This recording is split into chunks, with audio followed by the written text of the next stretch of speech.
Hello, YouTube, and welcome back to another book review from me, your host, Logan Albright. And may I say a very happy new year to all, this being the first day of 2025 and all.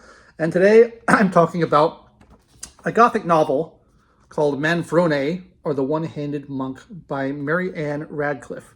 Not to be confused with Anne Radcliffe, the celebrated Gothic novelist who's much more well known. This is apparently a fairly sensational and popular book of its day, written in 1809, but the authorship is a little bit dubious, it appears. Mary Anne Radcliffe was the name of an early kind of feminist pamphleteer and writer, I guess, and not really much of a novelist, it seems like, because there aren't any other novels attributed to her. This novel is attributed to her, but no one seems really that sure whether it is actually her writing or not, but that's who it's published under. I like Gothic novels, and I need here to draw a distinction between good novels and fun novels. I've done a few Gothic novel reviews on this channel before, which nobody liked and everyone complained about, but I'm going to keep doing them because I enjoy them. But I like Gothic novels. I think they're fun. There's plenty to criticize in them. They're very melodramatic. They're over the top. They are not all that well written sometimes. They're sensational, but they don't have a lot of like deep themes, but they're fun. And they're particularly fun, I think, in kind of the hindsight of the modern genres which they inspired, and at the time when they were written, maybe people took them more seriously, but we don't take them seriously now, and we can laugh at them, and we can enjoy them, and we can enjoy the melodrama, and we can enjoy the crazy kind of tropes that come up.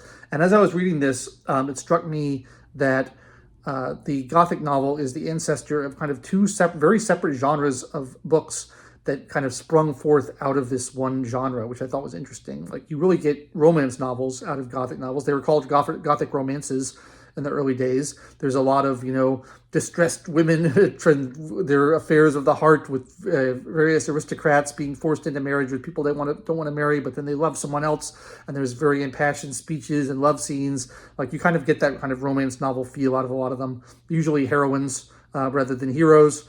So that's one thing. But then on the other hand, you have all these horror movie tropes, these horror book tropes that come out of it too. This dark and gloomy castles, sometimes haunted, sometimes, villainy and murder and things like that. And I think that's really interesting because I normally think of genres as sort of combining over time. Like, you have, science fiction and Western will combine to do a thing, or, fantasy detective novel. Like, people are always trying to do fusion of different genres now and mashing things together in new and creative ways. But having two genres kind of split out of an original that was more holistic is interesting to me. So I think we get both the romance novel and the horror novel out of the Gothic romance, which is quite fun and interesting. The basic story of Manfroné, or the One-Handed Monk, is there is a woman named Rosalina who lives with her father, the Duca di Rodolfo, and in a big castle, big nobility thing, and her father wants to marry her off to the Prince di Manfroné, who's a kind of monstrous man, and she doesn't want to marry him. She has a love named Montalto, who is has a history with the Duke, and they don't get along, and he's not as noble, so the Duke doesn't want her to marry him. And then Rosalina is attacked in her chambers by a mysterious someone. And then there's all these mysterious monks in an adjoining monastery. They're connected by secret passages that are kind of intervening to warn them that they're in danger and trying to stop the marriage from taking place. And they're very mysterious, and no one really knows what's up with these monks. They have these hooded cowls, and you can't see their faces, and you don't know who they are. And that's really spooky. And there's a lot of intrigue and a lot of betrayal and a lot of backstory of, tragic love lost and tragic betrayal and stuff like that. There's murders. It's a fun time all around. And one of the things I noticed while reading this is the prose is extremely overwrought. This prose is over the top and excessive and very flowery, florid, what they call purple prose, as you can see from the cover here. And in general, I don't mind a little purple prose. I think it's sort of fun, and you wouldn't call it good. But one of the things that struck me reading this is I am a huge fan of Gilbert and Sullivan. I really love their stuff. And I love their, very intricately constructed sentences, the lines that have all these great adjectives, and they're very elaborate and will go on for a long time, that W.S. Gilbert writes. I think they're really clever and really fun.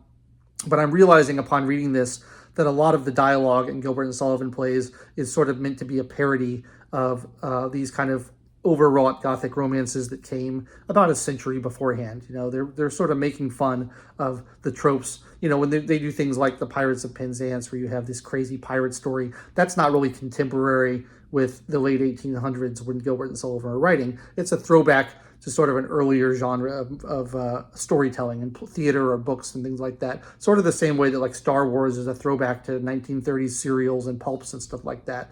And I really like picked up on the similarities between the dialogue in Gilbert and Sullivan and the dialogue in here. And I've kind of pulled out a representative passage late in the book, but there's no spoilers in it really, that I think is funny. And I was going to read it to you so you can get a taste of the flavor of this book and what the entire thing is written like. So this is a confrontation between Rosalina and an antagonist. And he says to her, "Yes, Rosalina, it is now time to declare who I am, and when you know me, you will not wonder at the deeds I have performed, to which I was urged by love, jealousy, revenge, and all the passions which, concentrating their influences in my bosom, would have made me perform deeds to which those I have committed are as the gentle, scarce-felt meridian zephyr to the hollow, soaring blasts of night." And it's like, the whole book is like that, you know? People don't talk that way in real life. I don't believe for a second that people in the 19th or 18th century talk this way in real life. This is a literary device.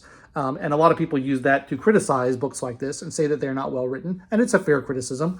I mean, these aren't the best books ever written. But if you are like me and you enjoy just fun escapism and you enjoy old-timey things and you enjoy creative writing that uses adjectives and nouns in ways that you might not normally see them used together and group them. If you just love language, I think there's a lot of enjoyment to be had out of this one. This is not a novel I had heard of before.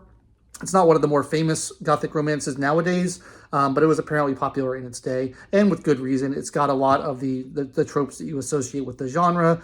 You know, it's got sinister clergymen, it's got drafty old castles. One of my favorite things is these like old castles that they live in, and they say there's a whole section of the castle that is unlived in, uninhabited, and there's like, you know, rooms and hallways and floors and stuff that just nobody has lived in for years, and it's just abandoned.